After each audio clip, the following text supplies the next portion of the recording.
ವೀರಭದ್ರ ಅವನಿಗೆಲ್ಲ ನೋಡ್ತಾ ಇದ್ರೆ ನಿಜವಾಗ್ಲೂ ಏನಾದ್ರೂ ಸಾಧಿಸ್ಬೇಕೆನ್ನೋ ಛಲ ಅವನಲ್ಲಿ ತುಂಬಿಕೊಂಡಿದೆಯಲ್ಲ. ನನ್ನ ಮಾವನ ಇದ್ದಾನೆ ಉತ್ತರ ಕುಮಾರನಂತೆ, ತಾನು ಮಾಡಿದ್ದೇನೆ ಸಾಹಸ, ತಾನು ಮೆರೆದಿದ್ದೇನೆ ಸಾಹಸನೆಂದು ಮೆರೀತಿದ್ದಾನೆ. ಆದ್ರೆ ಅದನ್ನೆಲ್ಲ ನಮ್ಮ ಅಣ್ಣನಿಗೆ ಹೇಗೆ ಗೊತ್ತಾಗಬೇಕು? ಆದ್ರೆ ಈ ನನ್ನ ಮನಸ್ಸು ವೀರಭದ್ರನನ್ನು ಸೇರ್ತಾ ಇದೆ. ಇವತ್ತು ಬರ್ಲಿ, ಏನಾದ್ರೂ ಮಾಡಿ ನನ್ನ ಮನಸ್ಸಿನಲ್ಲಿದ್ದ ವಿಷಯ ಅವನಿಗೆ ತಿಳಿಸ್ಲೇಬೇಕು. ಅವರೇ ಬರ್ತಿದ್ದಾರೆ, ಬರ್ಲಿ ಬರ್ಲಿ.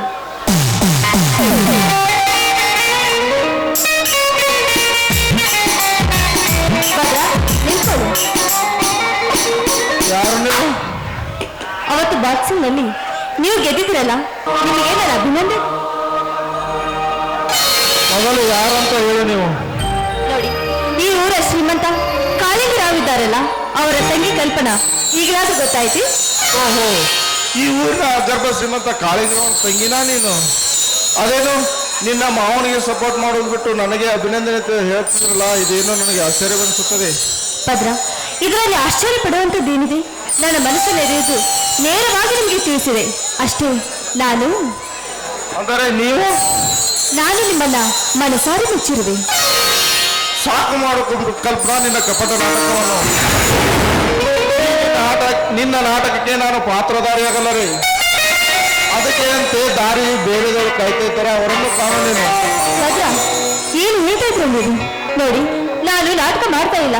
ನನ್ನ ಮನಸ್ಸಿನಲ್ಲಿರೋ ವಿಷಯ ನೇರವಾಗಿ ನಿಮ್ಗೆ ಹೇಳ್ತಾ ಇದ್ದೀನಿ. ಯಾಕೆ ನಾನೇನಾದ್ರೂ ತಪ್ಪು ಮಾಡ್ರಿ? ಏನು ಮಾತಾಡ್ತಿರುವ ಕಲ್ಪನಾ? ನಿನ್ನ ಮಾತುಗಳು, ನಿನ್ನ ಅಣ್ಣನ ಮಾತುಗಳು ನನಗೆ ಅರ್ಥವಾಗುತ್ತಿಲ್ಲ.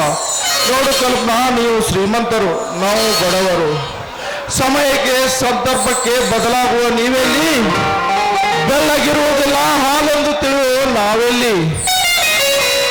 ಪ್ರಸಂಗ ಬಿದ್ದರೆ ನಿಮ್ಮನ್ನು ಮೆಚ್ಚಿ ಬಂದ ಹುಡುಗನನ್ನೇ ಬಟ್ಟೆ ಬದಲಾಯಿಸಿದಂತೆ ಬದಲಾಯಿಸುವ ಜಯಮಾನ ನಿಮ್ಮದು. ಆಕಾಶ ಭೂಮಿ ಒಂದಾಗಲು ಎಂದಾದರೂ ಸಾಧ್ಯವೇ? ಮಹಾಭಾರತದ ಶಕುನಿಯ ಕೈಗೊಂಬೆ ಆದನಲ್ಲ, ದುರ್ಯೋಧನನಂತೆ ನಾನಾಗಲ್ಲರೇ. ಭದ್ರ, ಒಂದೇ ಮಾತನ್ನು ಕಟ್ಟಿಂದಾಗಿ ಈ ರೀತಿ ಮಾತನಾಡಬೇಡಿ. ಸ್ವಲ್ಪ ವಿಚಾರ ಮಾಡಿ ಒಂದು ನಿರ್ಧಾರಕ್ಕೆ ಬನ್ನಿ. ನಾನಿನ್ ಬರ್ತೀನಿ. ಹೋಗ್ಬೋದು.